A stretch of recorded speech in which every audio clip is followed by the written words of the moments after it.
स्वागत है आप लोग का एक बार फिर। हम लोग पढ़ रहे हैं पॉलिटी और आज का टॉपिक है भारत के प्रधानमंत्री एवं मंत्रिपरिषद। और आज हम देखेंगे इस पे बनने वाले सारे प्रश्नों को, कितने प्रश्न बन सकते हैं। तो चलिए शुरू करते हैं। भारत के प्रधानमंत्री की नियुक्ति कौन करता है? तो राष्ट्रपति करते हैं। इस पे ये भी प्रश्न बनता है कि प्रधानमंत्री क्या होते हैं? नियुक्त होते हैं, इसको याद रखिएगा। योजना आयोग का अध्यक्ष कौन होता है? तो प्रधानमंत्री होते हैं। संघीय मंत्रिमंडल की बैठक का सभापति कौन होता है? तो प्रधानमंत्री होते हैं। प्रधानमंत्री का कार्यकाल भी 5 वर्षों का होता है।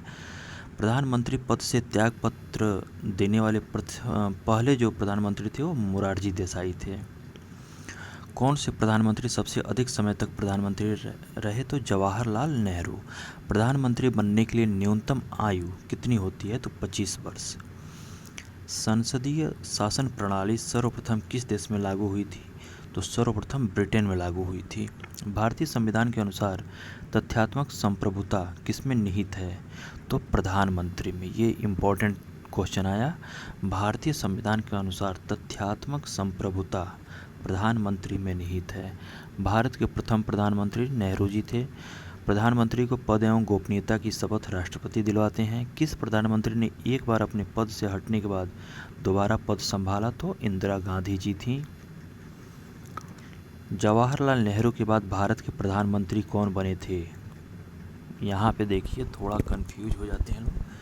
ये गुलजारी लाल नंदा जी थे जो जवाहरलाल नेहरू के बाद प्रधानमंत्री बने थे।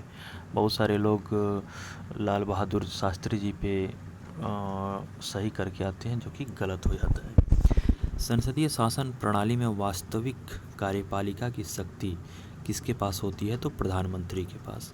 सबसे कम आयु में प्रधानमंत्री कौन बने? राजीव गांधी बने थे। लोकसभा में बहुमत दल का नेता प्रधानमंत्री होता है। किस प्रधानमंत्री की नियुक्ति के समय वे किसी भी सदन के सदस्य नहीं थे? HD देवगौड़ा जी की जब नियुक्ति हुई प्रधानमंत्री के पद पर, तब वह किसी भी सदन के सदस्य नहीं थे। कौन से प्रधानमंत्री एक भी दिन संसद नहीं गए? तो ये थे चौधरी चरण सिंह, जो कि कभी संसद ही नहीं गए। यथार्थ कार्यपालिका की समस्त सत्ता किसमें निहित होती है? तो मंत्रिपरिषद में। संघीय मंत्रिपरिषद के मंत्री किसके प्रति उत्तरदायी होते हैं? तो संघीय मंत्रिपरिषद जो हैं के मंत्री वे लोकसभा के प्रति उत्तरदायी होते हैं। भारत में किसी भी सदन का सदस्य बने बिना कोई व्यक्ति मंत्री पद पर कितने दिनों तक रह सकता है? भारत में किसी भी सदन का सदस्य बने, यानी किसी भी सदन का सदस्य न हो, तो ऐसा कोई व्यक्ति मंत्री के पद पर अधिकतम 6 माह तक ही रह सकता है।